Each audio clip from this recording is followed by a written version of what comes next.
What's good, everybody? Greg Hickman here, and this is another episode of the Scalable Podcast.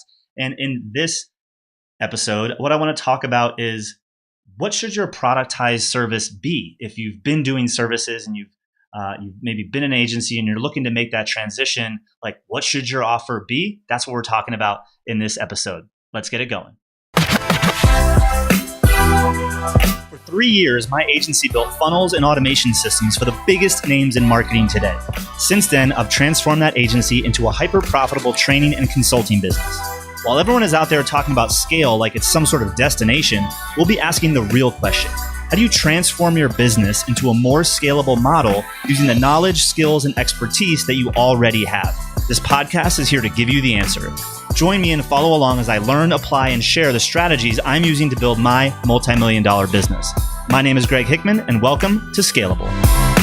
All right, guys. So in this episode, I kind of want to talk about how you should figure out what your productized service should be. We get a lot of folks that are really new to business that have still been offering a lot of different things, and they want to kind of come out of the gates with a productized service. And while in some cases that's possible if you have a really honed in expertise, understanding exactly how you're going to deliver that service and ultimately how you're going to market that service is kind of dependent upon you actually doing the work, right? And what I mean by that is this is kind of like you have the conversation well, here's all the things I do. How should I productize it, or what should I productize? And unfortunately, most people won't be able to tell you, myself included, exactly what that should be until you just do the work, right? And so a little story is when we launched Systemly, we were an agency, right? We knew that we were doing Infusionsoft for online entrepreneurs, but that was as far as we had narrowed it down. I didn't know exactly what that would look like or what pieces I would like when it came to doing Infusionsoft for these people, or parts that I wouldn't like, right? And so one of my friends basically challenged me, and he said, "Hey, look, here's the deal. You're not going to know what you like or what you don't like until you just deliver for a couple different clients in a couple different capacities, which means in the early stages, you're going to have to do a little bit of different stuff for different people to see what parts of it you like and what parts of it you don't like." And in my head, we were originally going to be the Infusionsoft, the WP curve for Infusionsoft. So many of you watching might not have ever even heard of WP curve, but they were one of the first productized services. It was unlimited web hosting and support, WordPress support. They ended up getting acquired by GoDaddy. And it was submit unlimited tasks about web hosting, WordPress management, and support, and they would just do one at a time, and for a flat fee of $100. The new age version of that is Design Pickle, amazing business. And for $350 a month, you have a dedicated designer, and they do unlimited graphic design work for a specific type of design, ads, collateral, not branding or logos or anything like that. But if you need a brochure, you would go to someone like Design Pickle, right? And so we were we're going to be that sort of business, unlimited requests, unlimited Infusionsoft, unlimited funnels for a flat rate fee. And that's how it kind of started. So I went out and I said, hey, potential prospect, let's have a conversation, not a sales conversation, around, what is your pain and your problem with Infusionsoft? And basically I'd present a different package at a flat monthly rate. Look, we're going to do as much as we can each month for you. You just got to let us know what the request is, and then we'll go and do it. And when it's done, you request the next one. If you have a queue, that's totally fine. We'll work through the queue.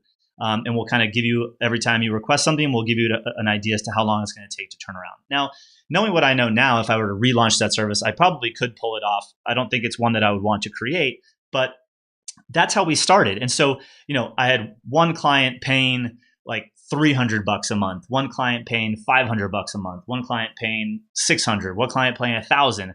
And each of those arrangements were slightly different, right? One client got a certain amount of stuff and a certain type of stuff, and another client got slightly different. But the one kind of constant was I had them all agree to doing a 90-day trial. Hey, look, we're going to do everything we can each and every month to support. Here's how it's going to work, and here's what's included, here's what's not. Again, each client had a different relationship, right?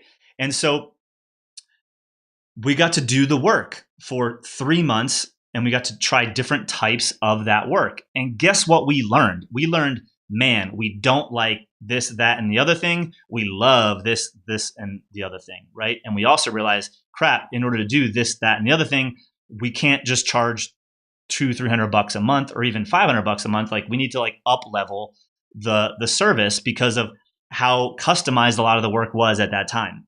And that was something that we weren't accounting for. There was a lot of unique, how do you tag, how do you design, all of that stuff that came into play that required us to make the investment a little bit higher than, say, like $200-$300 a month. So I'm telling this story because many of you that are trying to productize are asking these questions of like, what should I productize? And it's not just what's going to sell and or what clients want. It's also what you enjoy doing, what actually gets them the results. Because not only were we able to identify, hey, here are the top 5 things we hate doing and don't want to do, but here are the things that really are administrative, that aren't like elevating someone's business like to the style of impact that we wanted to have. So the lesson here is like, sometimes you got to do shiznit in order to figure out what you don't want to do, right? And you just have to do it. Like, you have to do the work. So if you're still stuck at what to productize or what parts you want to include and what exactly the deliverables should be, and you're just not there yet, you're gonna have to do the work, working with different types of people, trying it in different ways to literally see, do I like this or do I not? Does this add the type of support and value that I want for my client, or does it not? And by doing it for, I think, a 90-day window, kind of doing a wide variety of arrangements for a subset of clients. Like, we had about 7 different clients that were going through this 90-day window. And in 90 days, I was able to say, all right, like, if we're going to continue working together, here's what it's got to look like. Here's what's included. Here's what's not. And that was like the first iteration of what we wanted our productized service to be.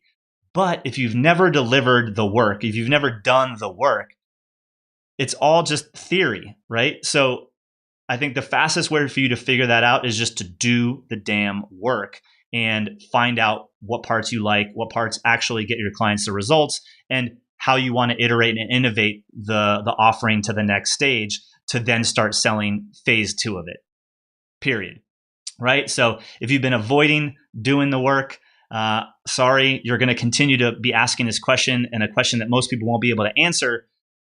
You just got to do the work, do the shiznit. Even if it's something that you think you might not know that you're going to like yet, well, you'll find out. After you do it for a little bit, you'll have gone through it and you'll have the experience to say, nah, that's not for me, right? Or hell yeah, we need to do more of this, or double down on this one piece of the deliverable and get rid of all that other stuff, right?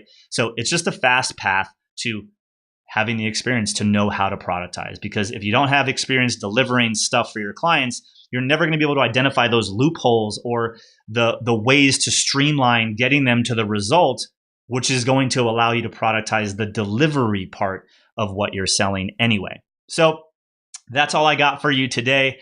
Do the shiznit that you might not want to do, or you don't know if you need to do, to figure out what you don't got to do. All right. So I hope you guys enjoyed this episode of the Scalable Podcast. If you're not in our free Facebook group called the Scalable Service Provider, go search for that on Facebook if you're listening from your phone, or you're working out, or you're in your car. But if if you're watching this, just click the link below, hop onto that Facebook group, say hello, and we will chat soon in the next episode. Take it easy, guys. Have a good one.